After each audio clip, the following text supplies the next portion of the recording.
Hey, hi. How's it going, guys? Friday, ready to party on the weekend. COVID times, small gatherings, masked. That's what college is all about. All right. Last time we were doing group work.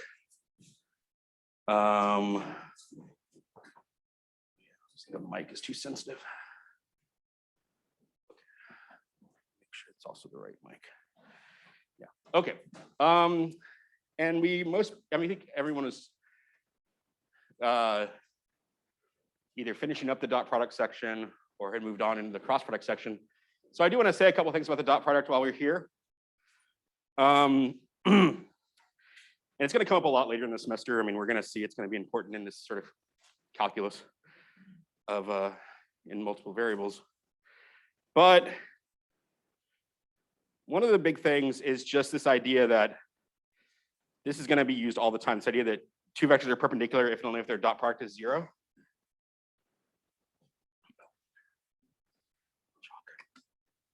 Yeah, I just want to write a few things down just to make sure you guys are writing them down in your notes. And I want to talk about the cross product formula a little bit because it's so strange.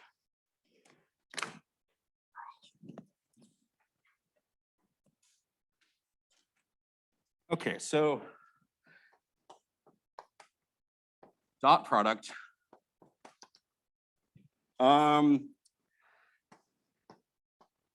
B dot W equals 0. Remember, that's the number 0. I like to draw arrows over my vectors. So this is the number 0, not the vector 0. If and only if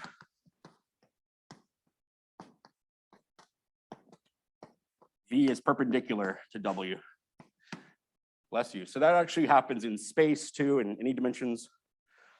And in fact, right, it came from, if you remember, it came from this idea that, in fact, we can say something a little more even, like V dot W, right?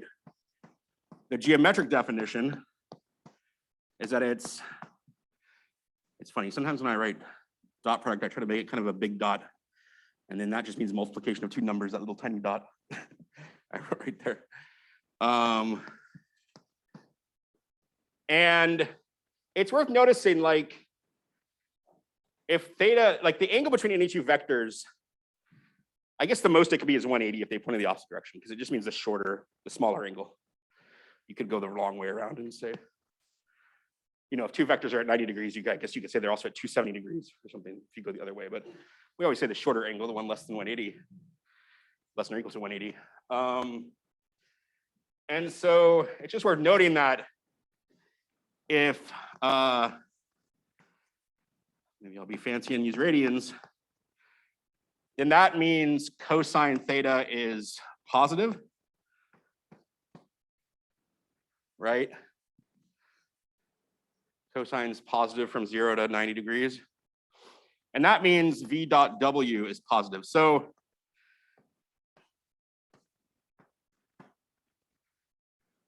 that's actually, there's something like, you can sort of say that the dot product tells you something qualitative. We're going to see a way to interpret the dot product that's actually very useful, but as a very vague statement, if the dot product between two vectors is positive, then they vaguely point in the same direction. Like they're not, like they make an acute angle, so they kind of point kind of in the same direction. But if, right, and if theta equals pi over 2, then cosine theta is equal to 0. So V dot W equals 0. And if theta is between 90 and 180, then cosine theta is negative.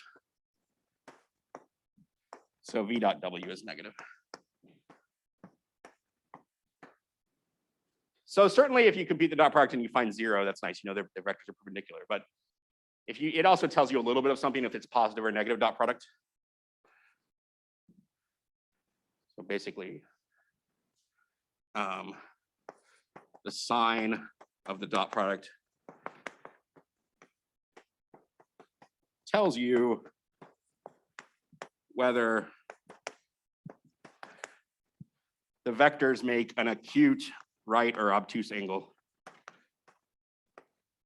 Remember those words?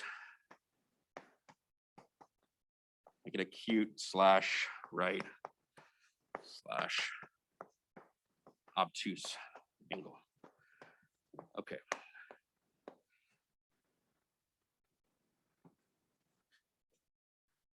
Okay, there's actually going to be this thing later on about projections, which you might get into today, but we'll probably talk about more carefully on Monday, that you can actually use the dot product to figure out like the components. You can break down a vector into components in different directions. We'll get there. Like, you know, you can certainly break a vector down into its x and y components, which tell you its components in the horizontal and vertical directions. But if you want two different directions, like 45-degree angle, then there's a way to use dot product to break down into like, you might have seen that in physics before or something. And if not, we're going to talk about it. So, but there's some problems for you to like guided learning for you to work through there. But that'll be another way to interpret. But this is a very vague interpretation of the dot product. Before I move on to cross product, with any other dot product questions people found confusing?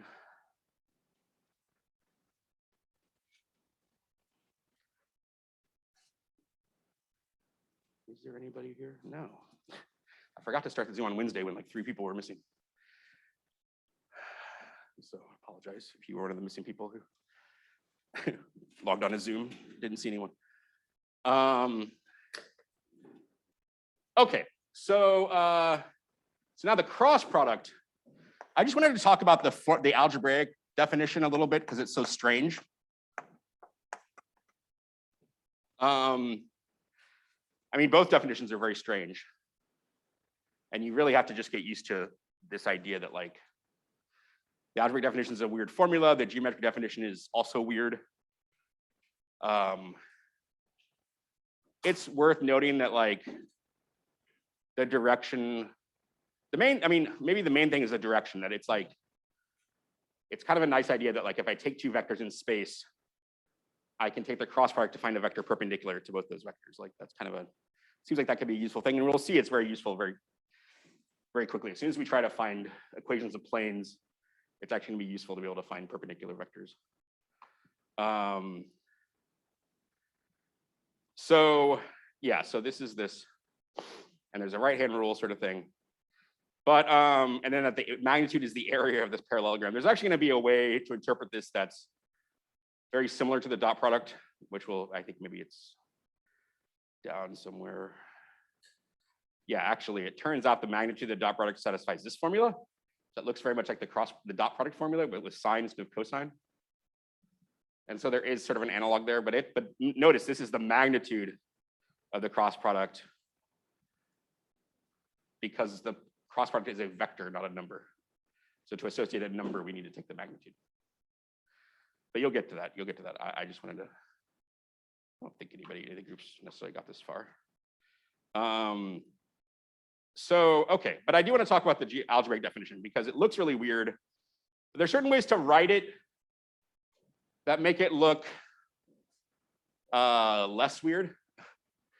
So let me just write these. Let me just write out the formula.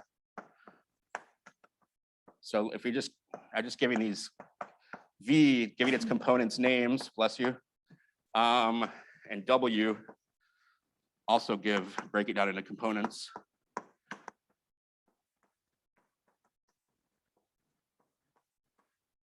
Then V cross W is, I could probably do it. I mean, if there really is a pattern there, I should be able to do it without looking at the screen. I'll probably mess it up.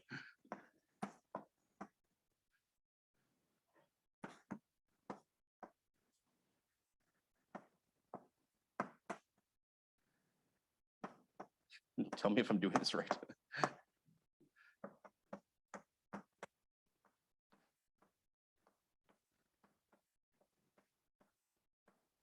Did I agree with what I put on screen? Yes. I have a terrible memory actually. So it's not about memorization, it's about sort of having a different way to think about it. It turns out to go quite deep that you'll get more into in this in linear algebra, but there's this idea, there's this thing, right, if you have, this is gonna seem random, but if you have a matrix,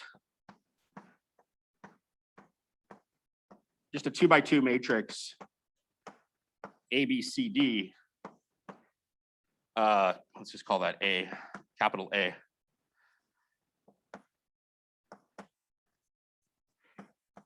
Capital A is that.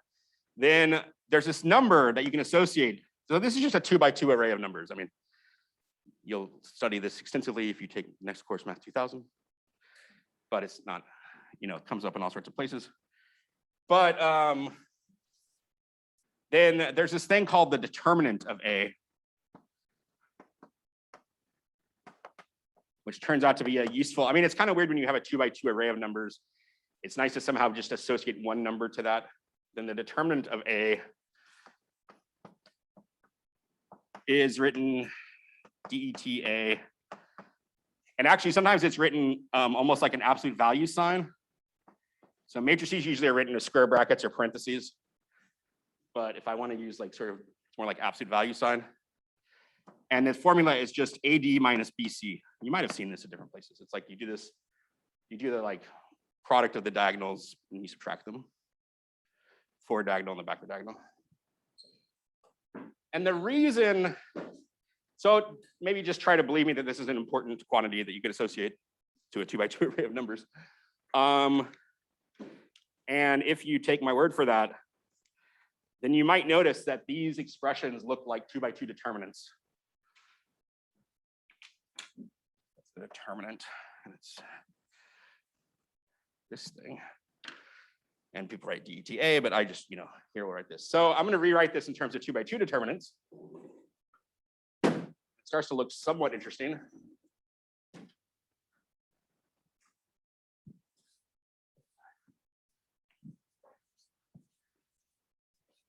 And then it turns out you can even write it in terms of what's called a 3x3 determinant, a 3x3 matrix. And I don't know. I mean, it's just a way to sort of, if you get comfortable with determinants, then this formula starts to look more natural. Because the way it's first presented to you, it doesn't look natural at all.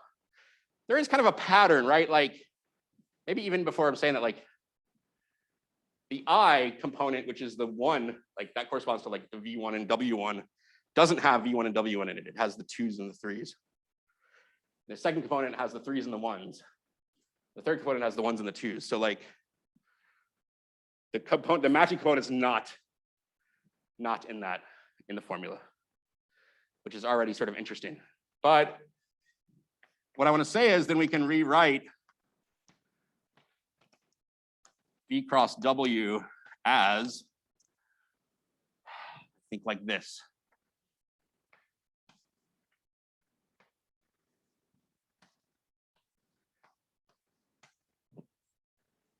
Is that right? V2W3 minus V3W2I.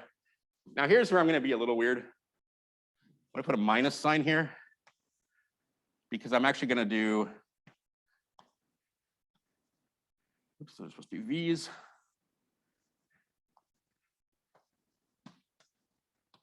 I think that's right. I need a minus sign if I want to put ones, 3s. I mean, there's a little bit of a something here that's like a 1, 2, 3. This actually comes up a lot where they're kind of like 1, 2, 2, 3, 3, 1 sort of thing. Yeah. So like we did this in physics where we would do the 3x3. Yeah. I had to take that data at the top row with the 2 vectors underneath. That's right. What I was wondering is how is it a plus for the J hat? Because when you do the middle, at the top of the middle row, that out for 2x2, and then always the opposite sign. Yeah, that's why there's a minus here. We'll get to that for people who that sound like gibberish too. I'm going to actually talk about the 3x3 determinant, but like, yeah, that's the minus sign here is because when you compute 3x3 determinants, you do pick, there's an alternating plus minus plus thing. I wrote it up there. I just wrote it in the opposite order so that it was a plus. But I could have written this formula as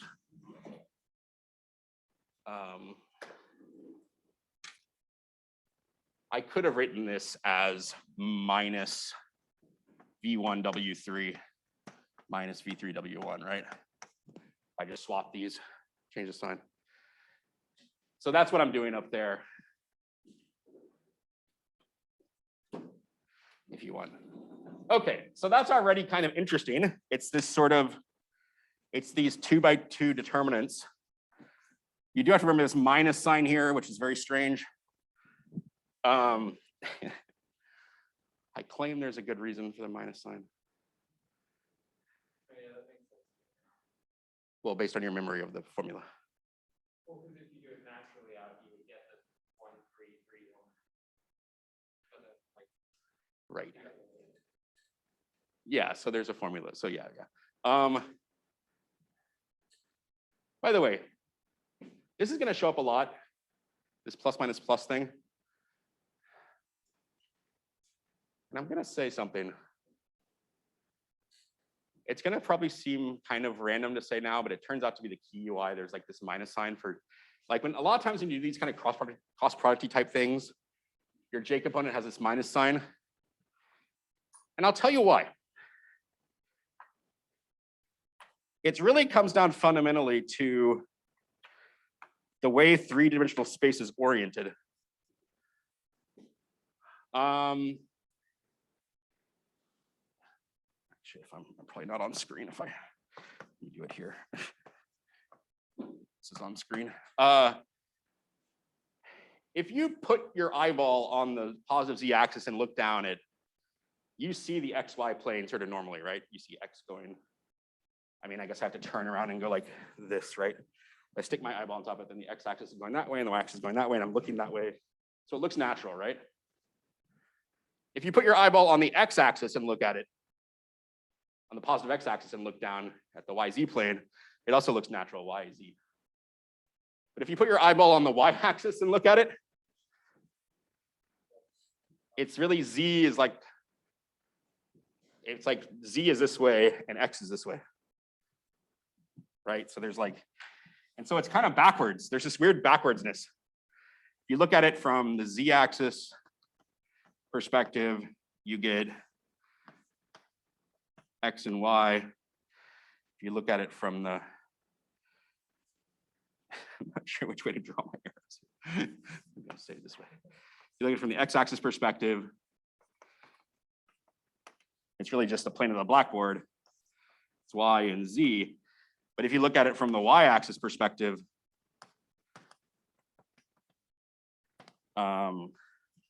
you see z this way and x this way, which seems kind of backwards, like we would tend to want to put things in alphabetical order, right?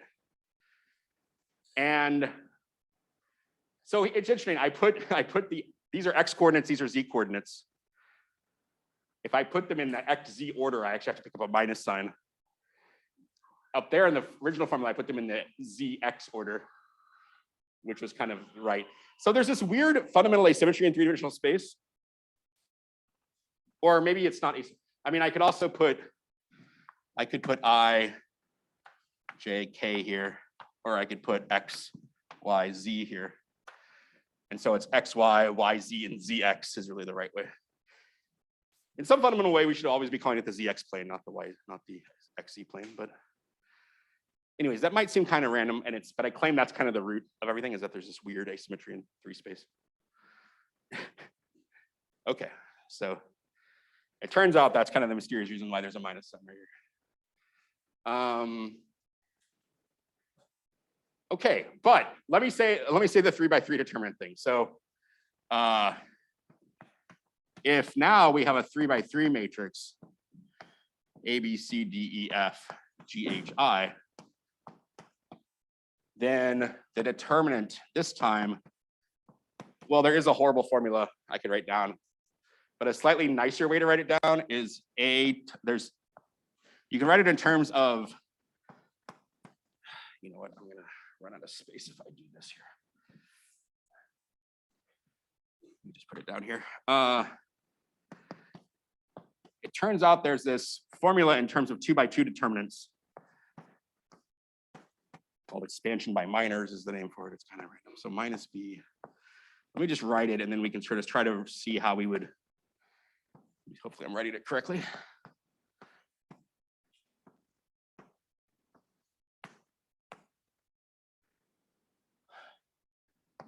I'm just going to say it turns out, because it's really, again, why would you associate this number to this?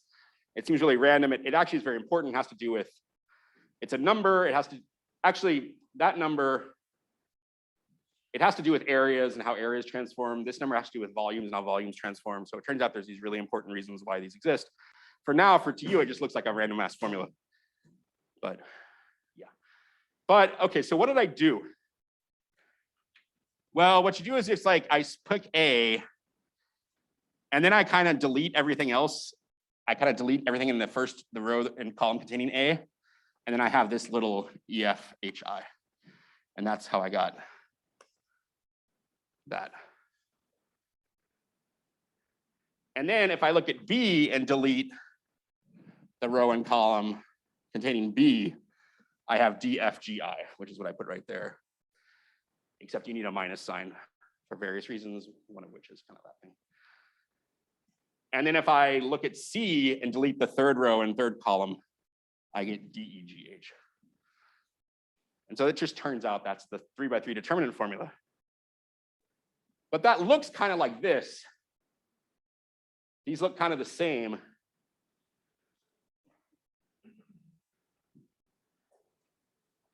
Right, notice this is like the second and third.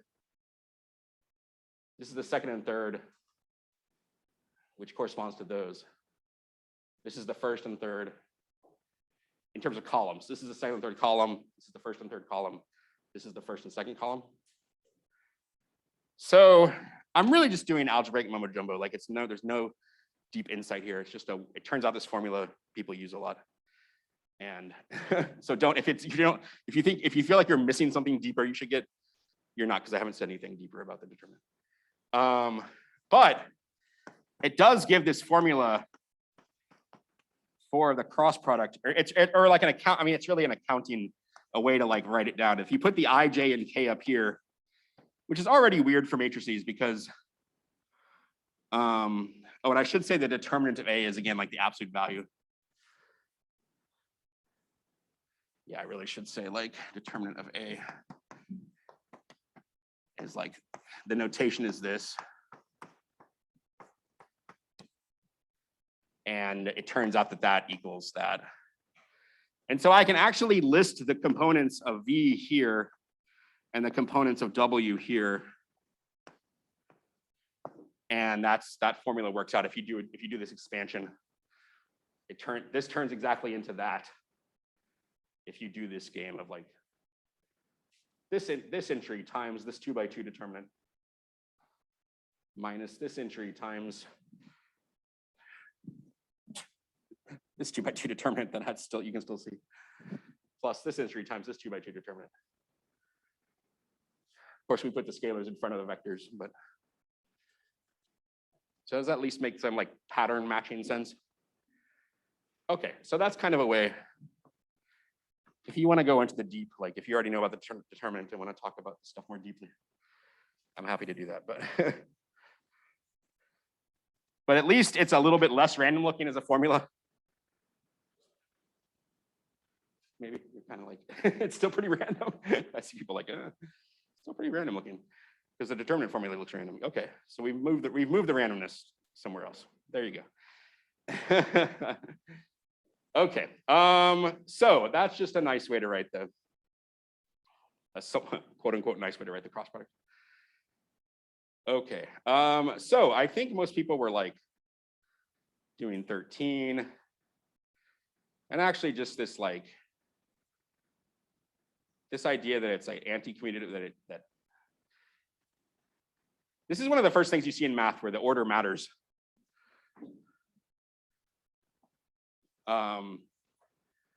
But that's actually true with right-hand rules. I mean, there's a similar thing that I was just talking about with here is that like, if you right-hand rule x to y, you get plus z. And if you right-hand rule y to z, you get plus x. But if you right-hand rule X to Z, you get minus Y. So that's another reason, that's another part of this whole thing. And that's again why that minus sign is there. But yeah, so the order matters. Because if I right-hand rule Y to X, going that way, my finger's pointing down, so it's the negative Z axis. Right. Okay, so maybe, so should we get back to it? Any questions about anything I've written?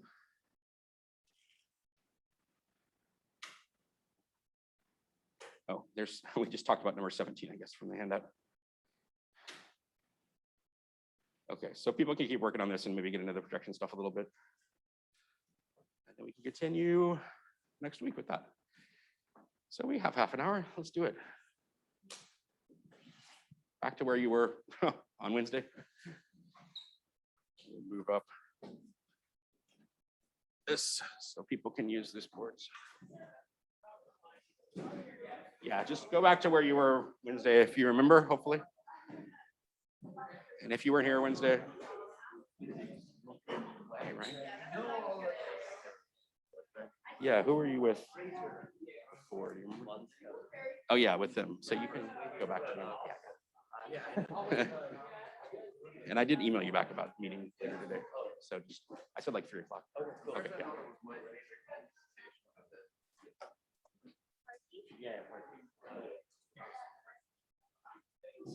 Oh, sorry.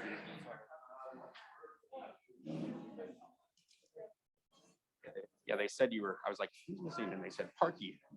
I was like, yeah. And I realized, oh, Ryan Park.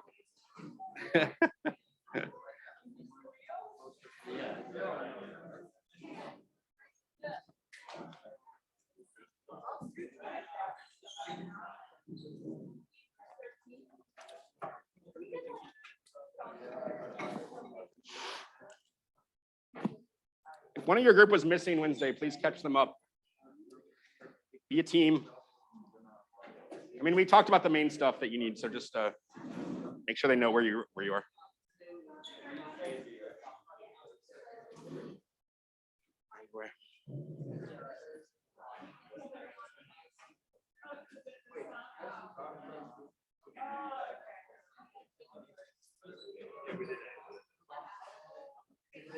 Also, I apologize. I didn't see your email this morning, but I did write back this morning. I don't know if you saw it yet.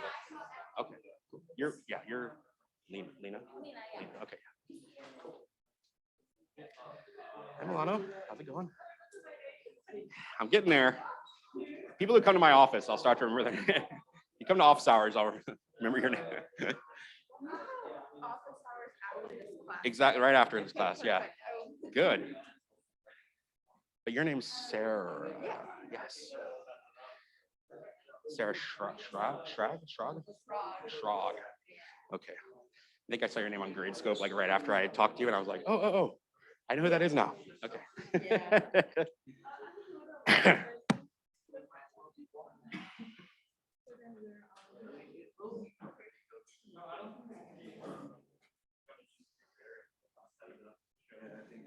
Click on either side in the middle.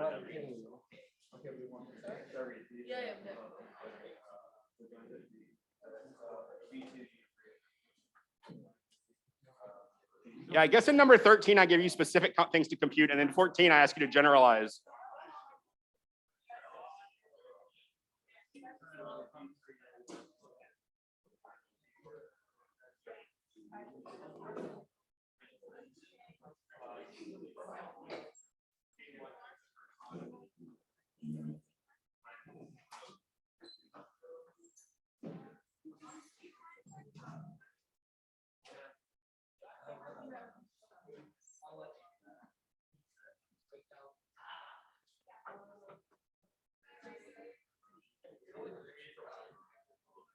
Guess I can stop recording this. Oh no, I didn't mean I want to do the whole.